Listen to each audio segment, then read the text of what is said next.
सरकारी नौकरी की जबरदस्त तैयारी के लिए हमारे चैनल को सब्सक्राइब कर लीजिए, साथ ही साथ बेल आइकन को प्रेस कर लीजिए और ऑल ऑप्शन पे टिक कर लीजिए, जिससे हमारी सारी वीडियो सबसे पहले आप तक पहुंचे बिल्कुल फ्री। नमस्कार दोस्तों, स्वागत है आपका एक बार फिर से हमारे YouTube चैनल कंपटीशन एक्सपर्ट जहाँ सर पे। एंशिएंट हिस्ट्री का ये लास्ट वीडियो है। ये वीडियो काफ़ी इंपॉर्टेंट होने वाला है, चूँकि क्विज़ में और फिर कई सारे जगहों पे ये ऐसे टॉपिक हैं जिसके बारे में लोग जनरली नहीं पढ़ते हैं, क्योंकि विदेशी आक्रमण वाले जो टॉपिक हैं वो हालांकि उतने बड़े इंपॉर्टेंट टॉपिक नहीं है, लेकिन इसमें से कुछ टॉपिक ऐसे हैं जिसको जानना परम आवश्यक है, जैसे कुषाण वंश के बारे में, शक वंश के बारे में। तो ये सब आप जो है इस वीडियो में आपको कम्प्लीटली बताने वाला हूँ। ये वीडियो काफ़ी लंबा नहीं होगा, इसीलिए आप ध्यान से इस वीडियो को लास्ट तक देखिएगा। और अगर हमारे चैनल पर नए आए हैं तो इस चैनल को जरूर सब्सक्राइब कर लीजिए, क्योंकि इस चैनल पर हम सारे सब्जेक्ट की वीडियो डालते हैं, चाहे आप किसी भी गवर्नमेंट एग्जाम की तैयारी कर रहे हो। इसके अलावा जितने भी फॉर्म आते हैं उसके अपडेट डालते हैं, और साथ ही कैसे तैयारी करें इन सब तरह की स्ट्रेटजी को डालते रहते हैं। तो आप जो है फुल अपडेट होने के लिए इसे जरूर सब्सक्राइब कर लीजिए।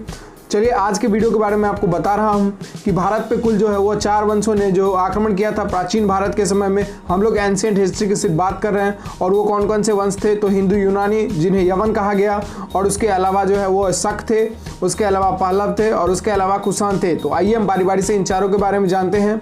सबसे पहले जो है हम हिंदू यूनानी के बारे में जानेंगे, और उसके बाद बारी बारी से इन चारों को देखेंगे।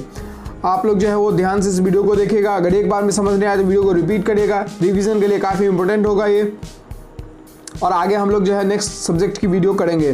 तो चलिए यहाँ जो नेक्स्ट पॉइंट है हमारा कि सेल्यूकस के द्वारा स्थापित पश्चिमी तथा मध्य एशिया के विशाल साम्राज्य को इसके उत्तराधिकारी एंटियोकस प्रथम ने अक्षुण्ण बनाए रखा। अर्थात कहने का मतलब यह है कि सेल्यूकस निकेटर के द्वारा स्थापित पश्चिमी तथा मध्य एशिया के जो विशाल साम्राज्य था, इसके अधिकारी जो है एंटियोकस प्रथम ने इसे अक्षुण्ण बनाए रखा था। किसने? तो एंटियोकस प्रथम ने। यह पॉइंट आपको समझ नहीं आएगा, इसे अगर आपको कन्फ्यूजन हो रहा है तो आप आगे और भी पॉइंट को देखिए, फिर आपका ये कॉन्सेप्ट क्लियर हो जाएगा। इसीलिए आप जो है ध्यान बनाए रखिए। नेक्स्ट पॉइंट है कि एंटियोकस द्वितीय के शासनकाल में विद्रोह के फलस्वरूप उसके अनेक प्रांत स्वतंत्र हो गए थे।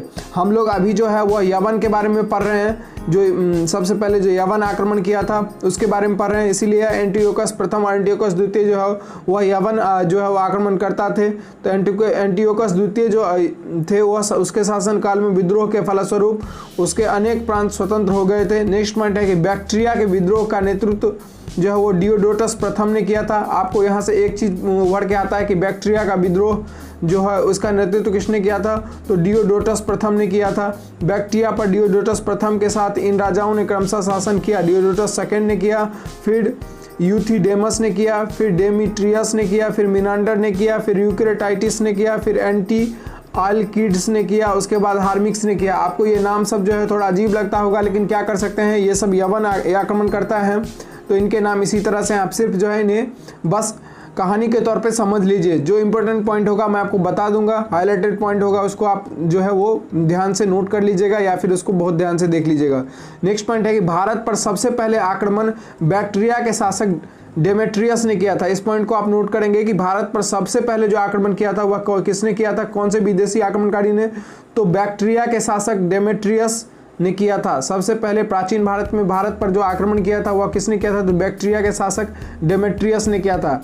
इसने 190 ईसा पूर्व में भारत पर आक्रमण किया था और अफगानिस्तान, पंजाब एवं सिंध के बहुत बड़े भाग पर अधिकार कर लिया था। इसने साकल को अपनी राजधानी बनाया था, और इसे ही हिंद यूनानी या बैक्टीरिया यूनानी कहा जाता है। नेक्स्ट पॉइंट है कि हिंद यूनानी शासकों में सबसे अधिक विख्यात मिनांडर हुआ था। जी हाँ, ये जो यवन थे इनमें सबसे विख्यात शासक कौन हुआ था? तो मिनांडर।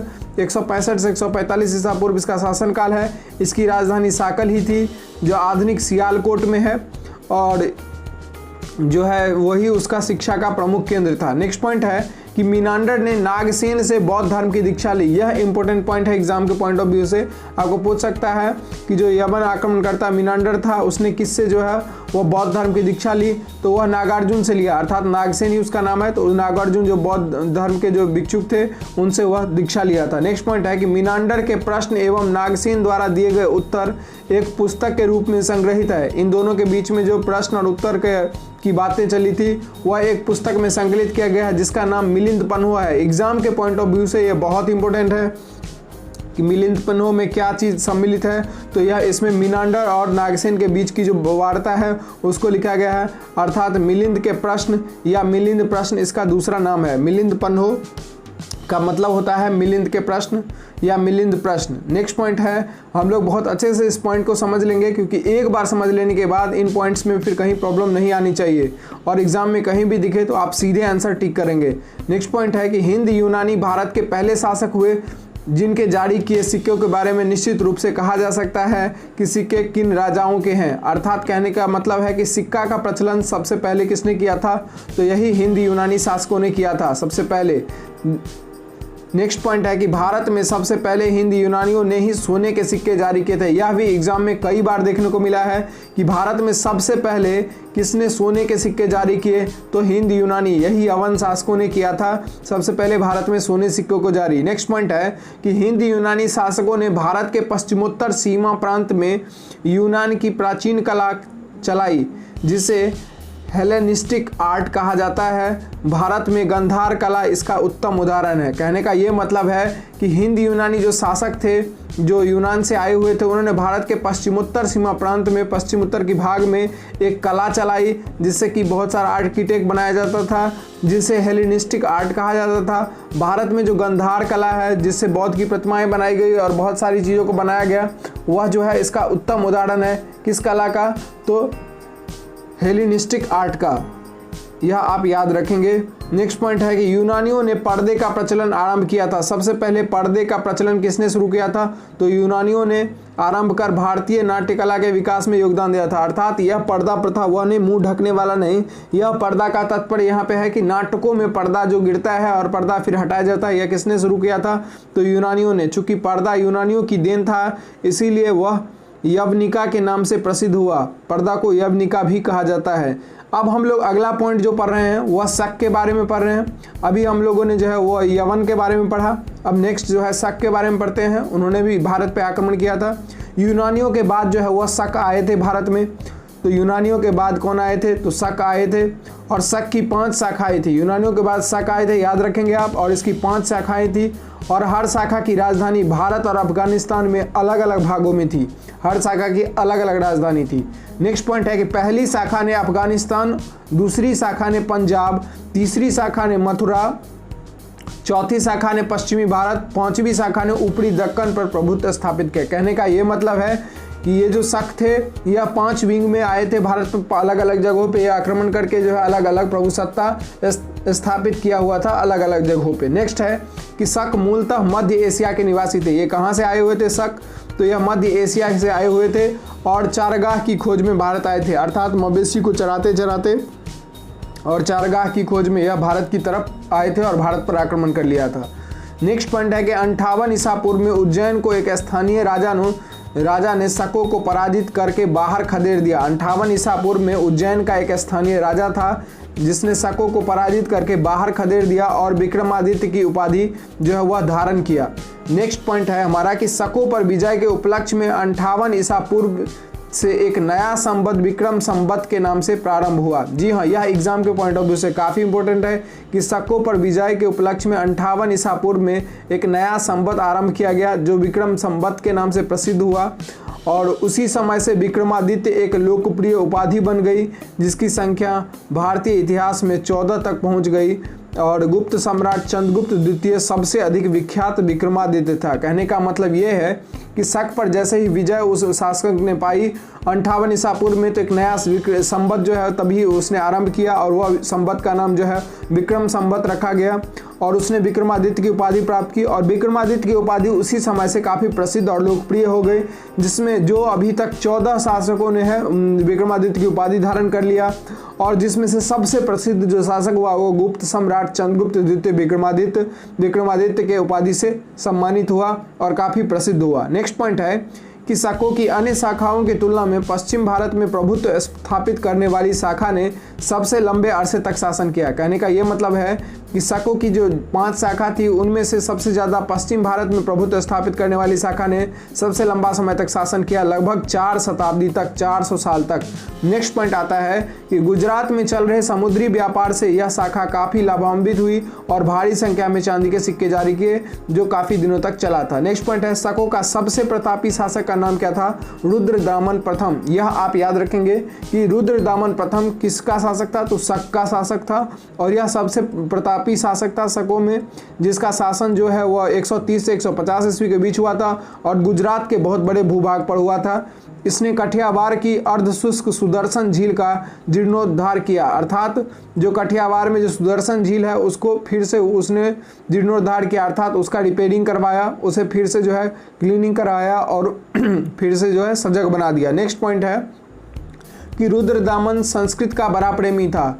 यह जो शासक था आप इसे याद रखेंगे, यह शक का जो यह शासक था रुद्रदामन प्रथम, यह संस्कृत का बहुत बड़ा प्रेमी था। उसने ही सबसे पहले विशुद्ध संस्कृत भाषा में लंबा अभिलेख, जिसका नाम है गिरनार अभिलेख, वह जारी किया। इसके पहले के सभी अभिलेख प्रकृति भाषा में लिखे गए। कहने का यह मतलब है कि इसके समय से ही संस्कृत भाषा में अभिलेख लिखा जाने लगा। इससे पहले सभी अभिलेख प्रकृति भाषा में पाए गए थे, और गिरनार अभिलेख का संबंध जो है वह रुद्रदामन से है। और रुद्रदामन कौन था? तो शक का राजा था, शकों में से एक शासक था जो काफ़ी सबसे जो है प्रतापी था। नेक्स्ट पॉइंट है कि भारत में शक राजा अपने को क्षत्रप कहते थे, अर्थात भारत में शक राजा को क्या कहा जाता था? तो क्षत्रप की नाम दी जाती थी।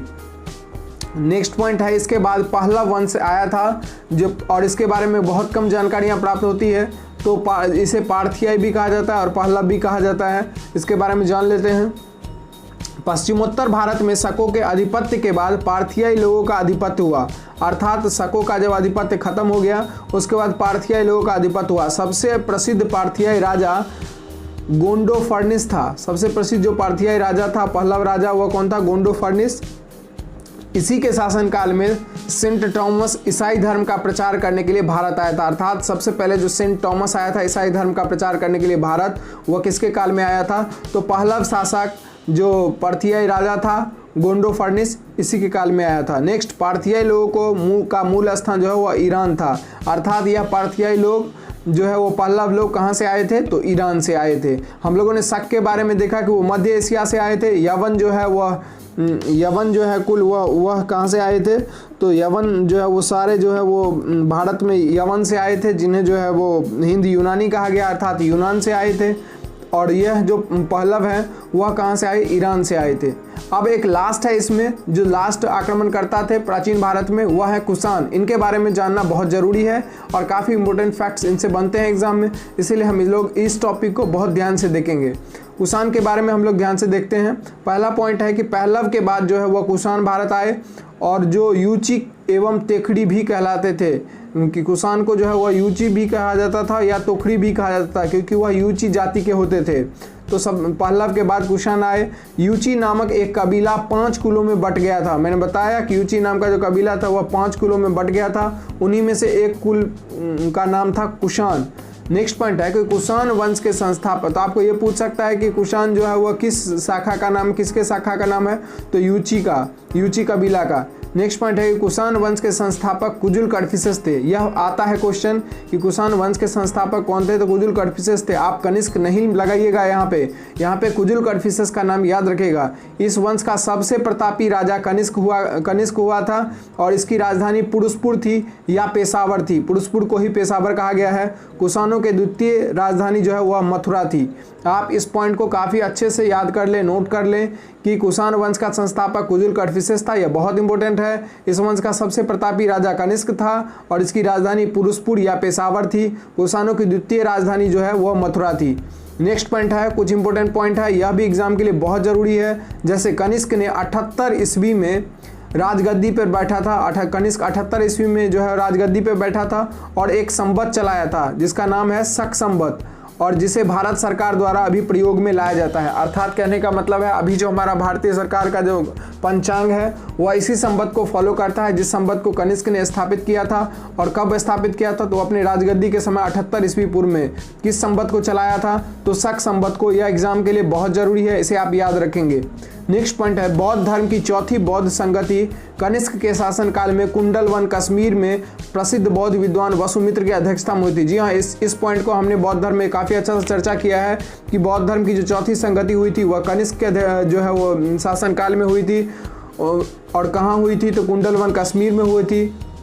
और किसकी अध्यक्षता में हुई थी? तो वसुमित्र की अध्यक्षता में हुई थी। नेक्स्ट पॉइंट है कि कनिष्क बौद्ध धर्म के महायान संप्रदाय का अनुयायी था। यह भी हम लोगों ने वहाँ पे चर्चा किया था। कनिष्क बौद्ध धर्म के महायान संप्रदाय का अनुयायी था। नेक्स्ट पॉइंट है कि आरंभिक कुषाण शासकों ने भारी संख्या में स्वर्ण मुद्राएं जारी की। कुषाण शासकों ने बहुत अधिक मात्रा में स्वर्ण मुद्राएं जारी की थी, इसलिए आप कंफ्यूजन नहीं होंगे कि सबसे पहले सोने का सिक्का किसने जारी किया, तो आप हिंदी यूनानी का ही नाम लेंगे, कुषाण का नाम नहीं लेंगे। हालांकि ऑप्शन में रहता है, इसलिए आप कंफ्यूज नहीं करेंगे। गुप्त काल की स्वर्ण मुद्राओं से उत्कृष्ट है और इनकी जो मुद्रा थी वह गुप्त काल की स्वर्ण मुद्राओं से भी अच्छी मानी जाती है। कुषाण काल की जो स्वर्ण मुद्राएं थी और उन्होंने काफ़ी अधिक मात्रा में स्वर्ण मुद्राएं जो है वह जारी किया था। नेक्स्ट पॉइंट है कि कनिष्क का राजवैद्य आयुर्वेद का विख्यात विद्वान चरक था। आपको बहुत बार पूछा गया है एग्जाम में कि चरक किसके दरबार के राजवैद्य थे, तो कनिष्क के दरबार के। जिन्होंने कौन सी पुस्तक लिखी है? तो चरक संहिता नाम की पुस्तक लिखी है। यह तीनों पॉइंट काफ़ी एग्जाम के लिए जरूरी है। नेक्स्ट पॉइंट है कि महाविवास सूत्र के रचनाकार वसुमित्र हैं। महाविवास सूत्र यह किसने लिखा है? तो वसुमित्र ने। इसे ही बौद्ध धर्म का विश्वकोश कहा जाता है, याद रखेंगे, यह भी जरूरी है। बौद्ध धर्म का विश्वकोश किसे कहा जाता है?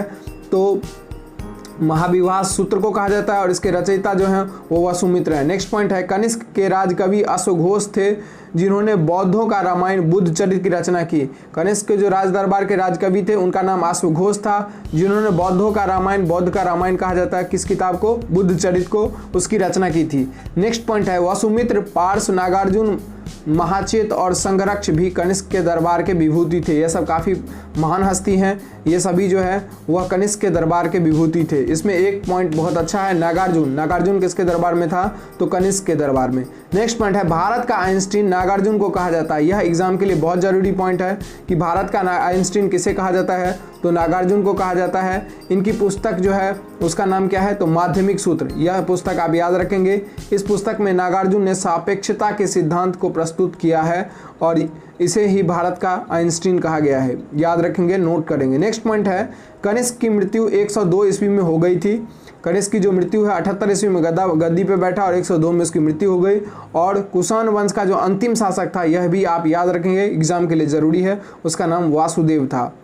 नेक्स्ट पॉइंट है कुषाण राजा देवपुत्र कहलाते थे। कुषाण राजाओं को देवपुत्र कहा जाता था। यह उपाधि कुषाणों ने चीनियों से प्राप्त की थी, चीनियों से उन्हें यह उपाधि मिली थी। नेक्स्ट पॉइंट है कि गांधार शैली एवं मथुरा शैली का विकास कनिष्क के शासनकाल में ही हुआ था। आपको यह एग्जाम में कई बार आता है कि गांधार शैली और मथुरा शैली किसके शासनकाल में सबसे चरमोत्कर्ष पर था और इसका विकास हुआ? तो कुषाण के काल में जो है, कनिष्क के शासनकाल में। नेक्स्ट पॉइंट है रेशम मार्ग पर नियंत्रण रखने वाले शासकों में सबसे प्रसिद्ध कुषाण थे, जिन्होंने रेशम मार्ग जो पश्चिमी यूरोप की तरफ जाता है उस पर जो है नियंत्रण रखे थे। कुषाण साम्राज्य में मार्गों पर सुरक्षा का प्रबंध था, अर्थात वह रास्तों पे काफ़ी सुरक्षा जो है व्यवस्था अच्छे रखते थे। तो ये रेशम मार्ग वाला भी अच्छा पॉइंट है, आप इसे याद रखेंगे। नेक्स्ट पॉइंट है कि रेशम बनाने का तकनीक का आविष्कार सबसे पहले चीन में हुआ था। इस बात को आप जो है मिसलेनियस के तौर पे याद रख सकते हैं। तो इस तरह से यह वीडियो कंप्लीट होता है।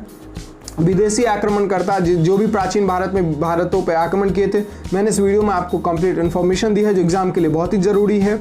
तो आप इसे जो है, उम्मीद कर रहा हूँ अच्छा लगा होगा यह वीडियो, और आप इसे ज़रूर लाइक करिए और अपने दोस्तों में ज़रूर शेयर कीजिए जो कंपटीशन की तैयारी करते हैं अथवा हमारे जो है क्विज़ में जुड़े हुए हैं या जुड़ना चाहते हैं। उन्हें आप नीचे डिस्क्रिप्शन बॉक्स में सारे लिंक दिए हुए हैं, सारे वीडियोज़ के लिंक और सारे ग्रुप्स और क्विज़ के लिंक, आप वहाँ से जुड़ें और जो है फ़ायदा उठाएँ।